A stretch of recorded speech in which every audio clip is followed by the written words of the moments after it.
So how many of you guys know how to give you a paw? You missed. Ah, God. How many dogs slap you and break your hand while they're giving you a paw? Good boy. Thanks. So if your dog already knows how to give a paw, this is going to be easy exercise for you. What we're looking for is a dog that can give you their paw, some cheese, when they're sitting or when they're standing, like that, or when they're lying down, in all three positions. Why do I need that? Well, obviously, if you look at the dog's body, different muscles are used in different ways when the dog is in a different position to start with. They're still using their leg muscle, but when they're down, you can see that they're really using a lot more in here to get their shoulder up to give you the paw.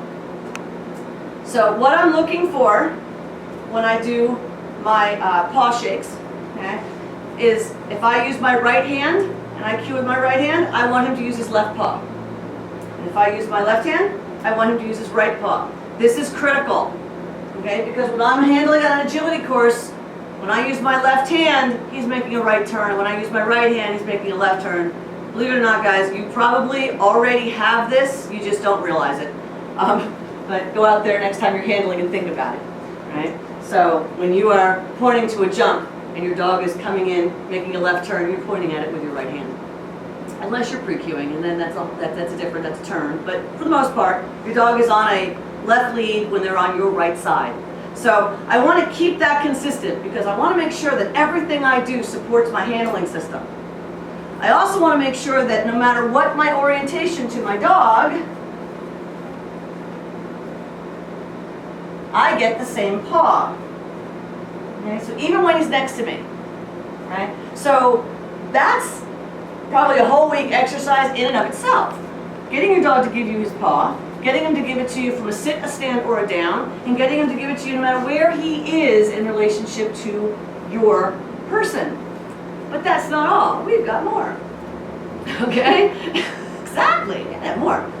So if you don't have a paw and you want to teach a paw, there's a million ways to teach a dog to give you his paw. Frankie and I have written articles about it in Clean Run.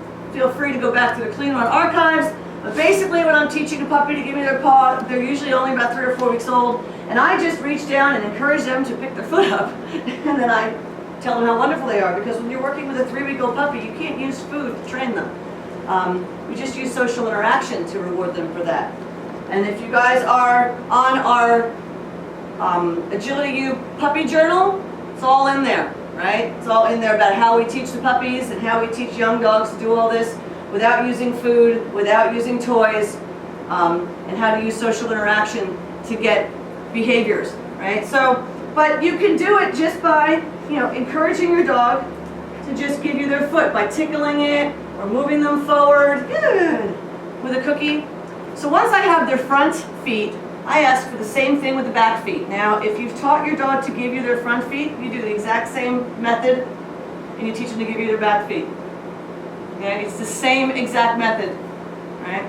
So when I'm teaching back feet, I'm going to use a cookie. I'm going to encourage my dog to move forward. While they're moving forward, they pick their foot up.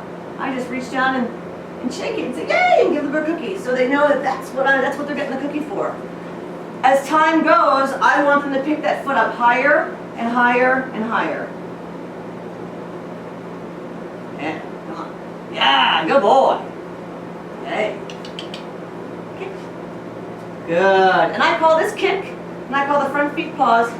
And I'll have them put this foot on props. I'll have them put it on a rocker board or on the donut. But I also have them put their foot in my hand.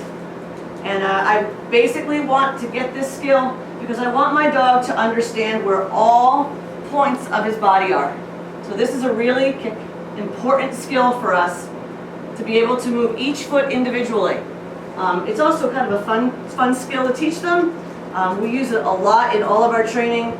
It comes in really, really, really handy when the dogs are going over jumps at different angles on slices where they have to have both feet are crossing the bar at different times. If you look at a jump bar and you have a dog slice it, their outside foot is going to go over the bar first. The inside foot goes over it last. If they bring their feet down at the same time, they're going to hit the bar, so they have to learn. Sometimes you'll see pictures of dogs with one leg out or one leg out. And this is just a way that you can actually work and target each individual leg, which I think helps to build just a better all-around jumper because the dog has much better body awareness where all his points are. Hey.